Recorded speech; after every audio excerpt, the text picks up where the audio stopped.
Okay, we are moving, and we're there. We are live at the Brent Sopel Celebrity Golf Tournament. I'm James Van Oslo. My voice is almost gone, but it's with us long enough to welcome Bryan Anderson, sitting in the front seat. Thank you. Actor, war hero, veteran, gymnast, extreme lifestyle enthusiast. Pretty much, yeah. So, I guess let's start with your story. Iraq war veteran. Yes. And then things went bad? 2005, I got blown up, and I lost 3 limbs, and I literally woke up as a triple amputee, like, okay, now what? And I had no idea where that was going to go, but I at least had enough mindset to be like, you know what? Take it a day at a time and see where it goes. And I was surprising to find that I can still do a lot of things, like most things, everything, pretty much. Like, you might look at me and think I can't do a lot of things. Oh no, I don't think. But there's a lot of things that I can do that you can't do, and it's like spin my hand around. Wait, no, there we go, all the way, and it keeps going, keeps going, keeps going, and I can even like take my hand off too. Like, come on. I toss this thing across the room. Halloween month, like yeah. Oh, it's great. I've never done that.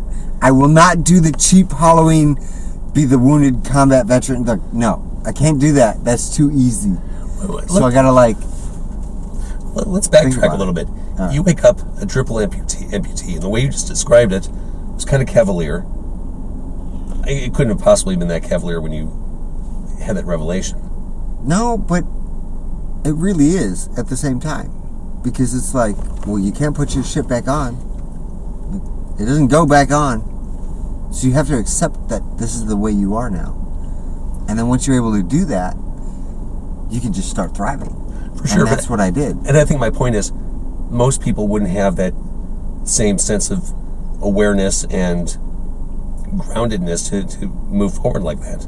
Most people would have had a big pity moment, a freak out moment, panic, existential crisis moment. All I can say is there's all types of different people, but for me, it was like, what are you going to do? You going to roll over and die, or are you going to move on? And it was like, you know what? Screw that. I'm not ready to be done with doing stupid shit with my friends. And so it was like, you know what? I'm going to do whatever it takes to go do stupid things with my friends. And like, that was the whole motivation behind it. But it has given me such an extraordinary, amazing life ever since I got blown up. Interesting. And like, I can't complain. I got nothing to complain about. I'm missing 3 limbs, but yeah, no, there's nothing to complain about. Life is amazing, and in my opinion, the thing that limits you is your mind. For sure. You let your mind take over it, and you think this is going to be a bad thing. Yeah, it's going to be a bad thing. But if you think you can do something with it, then you know what? You're going to be able to do something with it. This is a great story, and this is a great. I think that's an important perspective for a lot of people to hear. I'm watching you just doing everything that everybody else is doing here, probably better than a lot of people. When did you get noticed by or hook up with Gary Sinise? I met Gary Sinise while I was at Walter Reed. And I literally was practicing walking on legs, prosthetic legs, and I fell into him. Not even realizing that I was literally falling into him. But he stood strong, and he held me up, and I like pushed off of his chest and looked up, and I'm like, holy crap, that's Gary Sinise.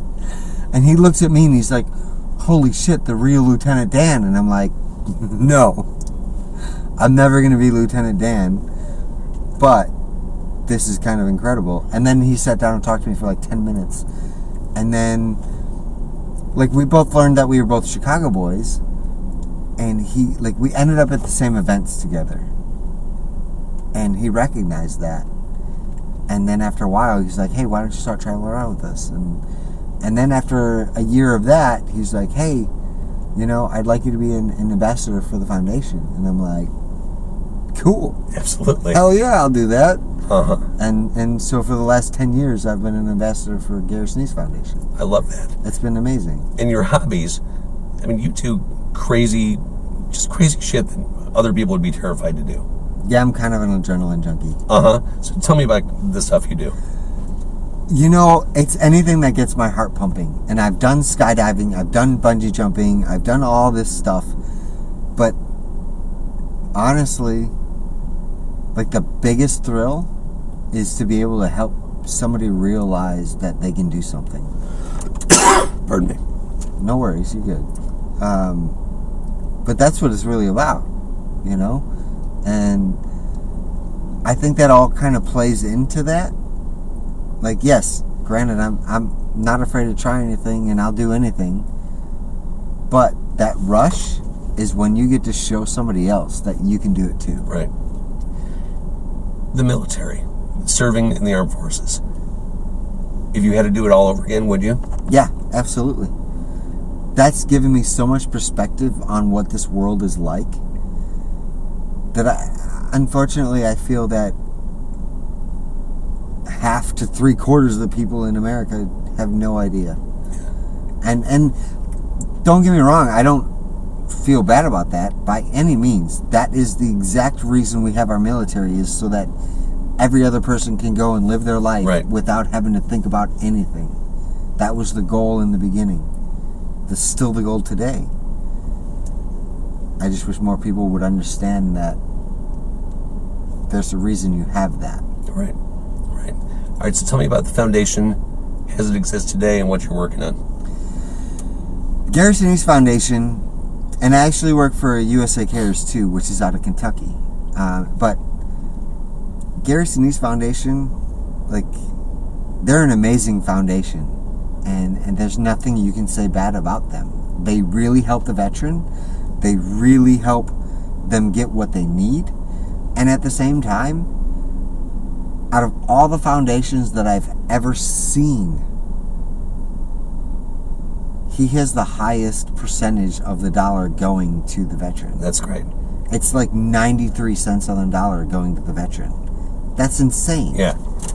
Like, because you hear stories about charities. And oh my gosh, yeah. It's bad sometimes. And they're not necessarily doing anything illegal. They're just following the guidelines. Right. But who says those guidelines are real or like legit? Like, to me, it seems like it's bullshit. But, you know, these guys have realized what needs to happen, and then they just started doing it.